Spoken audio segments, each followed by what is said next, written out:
法国决定建造新型核动力航空母舰，与美国福特级航母有相似之处，但仍有一点不如山东舰。这是怎么一回事呢？近日，法国方面决定计划建造一艘新一代的核动力航空母舰，以此来取代现役的夏尔戴高乐号航空母舰。据越南媒体报道，法国方面决定花费数十亿欧元打造一艘新型航空母舰。法国方面预计，他们的新一代航空母舰将会比法国海军现役的夏尔戴高乐号航空母舰更大，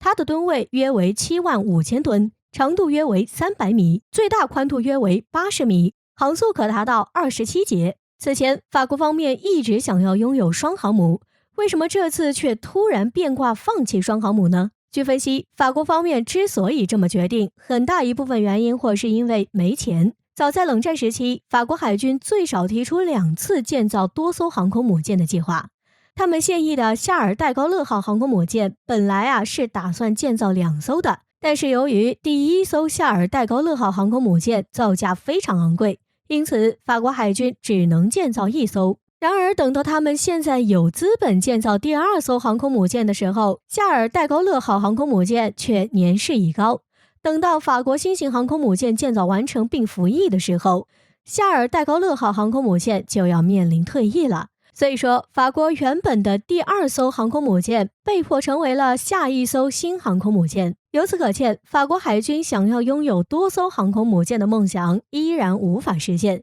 据获悉，法国海军新型航空母舰上的舰岛有点像美国海军最新的福特级航空母舰，非常靠近舰尾。这样的设计是为了增加前甲板的停机面积，以便停放尺寸更大的下一代航母舰载机。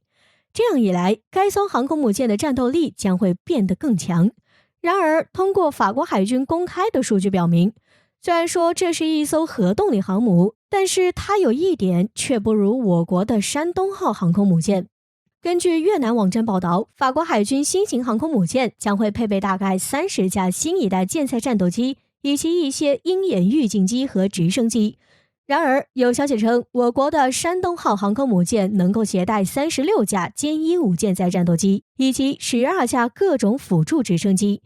因此，凭借着舰载战斗机数量上的优势，法国海军的新一代核动力航空母舰的战斗力很可能不如我国常规动力的山东号航空母舰。值得一提的是，等到法国海军新型航空母舰服役的时候，我国海军很有可能已经拥有了3艘甚至4艘航空母舰。届时，法国海军与我国海军的实力差距将会变得更大。但是对于我们来说，并不能为此感到沾沾自喜，依然要继续努力发展，争取早日追上甚至超越美军。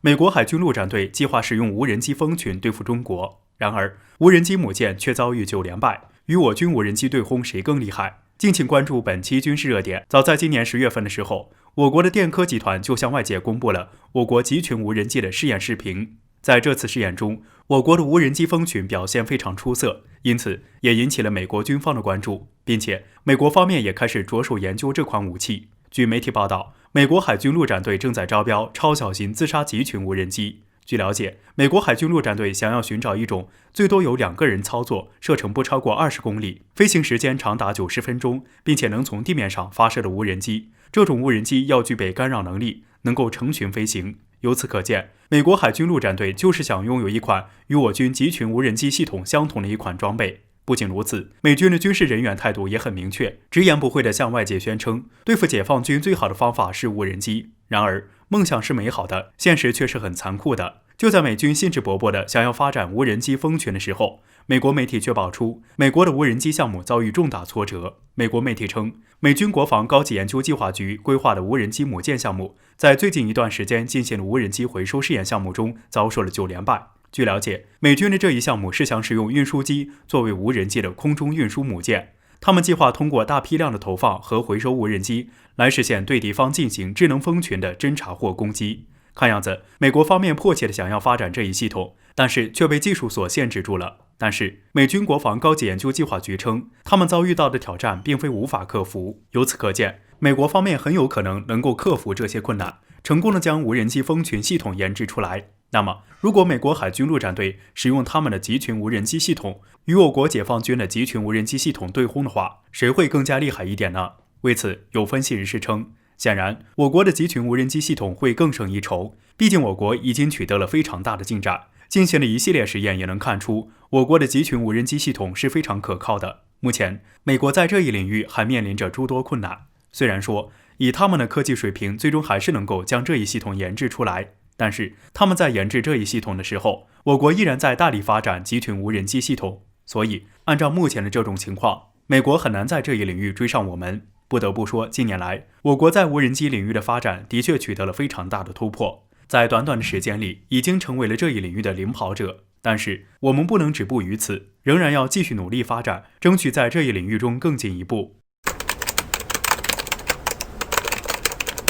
中国与荷兰再次会谈，中企订购 EUV 光刻机或将无望。我们该如何自救？敬请关注本期国际热点。时至今日，虽然我国的科技水平有了非常大的提高，但是芯片制造业一直都是我国的一个短板。然而，造成这一短板的很大一部分原因就是光刻机问题。由于光刻机是芯片制造的核心设备，因此为了解决燃眉之急，我国的中芯国际就向荷兰的 ASML 公司订购了一台光刻机。近日，中芯国际与荷兰 ASML 公司的这笔光刻机订单又有了新的消息。据媒体报道，近日中国与荷兰双方高层以视频的形式召开了中荷经贸混委会第17次会议。在这次会议上，中国方面表示，我们愿意在电子商务、服务贸易等领域扩大合作，并且希望荷兰方面在华为 5G、极紫外光光刻机等问题上秉持公平立场。随后，荷兰方面表示称，愿意与中国方面一起加强多边领域合作。据了解，我国所提到的极紫外光光刻机是光刻机在发展过程中的第5代产品。由于这种光刻机采用了极紫外线，因此它的最小工业节点能到22纳米至7纳米，所以它也被称为世界上最先进的光刻机设备。虽然说荷兰的 ASML 公司在参加第3届中国国际进口博览会的时候表示，他们对中国出口集成电路光刻机持有开放态度。然而，我国的芯片制造业巨头中芯国际公司向荷兰 ASML 公司订购的极外紫光光刻机至今还未到货。据获悉，早在2018年的时候，中芯国际就向荷兰的 ASML 公司以 1.2 亿美元的价格购买了一台极紫外光光刻机，但是这笔交易到现在还没有完成。之所以这笔交易到现在都还未完成，主要是因为美国方面在背后使绊子。有消息称，美国官员与荷兰官员至少进行了4次会晤，一直在商讨是否能直接封杀这笔交易。虽然说荷兰 ASML 公司已经向荷兰政府提交了出口极紫外光光刻机的申请，但是荷兰政府一直在寻求美国政府的态度。所以说，中芯国际向荷兰 ASML 公司订购极紫外光光刻机很可能无望了。那么，如果这笔交易真的无望了，我们该如何自救呢？据分析，为了我国在芯片领域中能够长期发展，我们还是要下定决心研制光刻机。目前，我国的中微科技在这一领域颇有造诣，但是想要快速研发出高性能的光刻机，还需要很长一段时间。所以说，我国完全可以让一些拥有尖端技术的国企互相合作，取长补短。这样一来，我们就能够更好更快地研发出高性能的光刻机。眼下我们还是希望荷兰方面能够秉持公正立场，早日让中芯国际与 ASML 公司之间的交易圆满完成，以此来解决我国的燃眉之急。不得不说的是，美国的手段确实卑劣，企图用这种方法来遏制我国科技的发展。所以说，我们在必要的时候应该对美国施以反制，这样一来，美国方面就不敢如此嚣张了。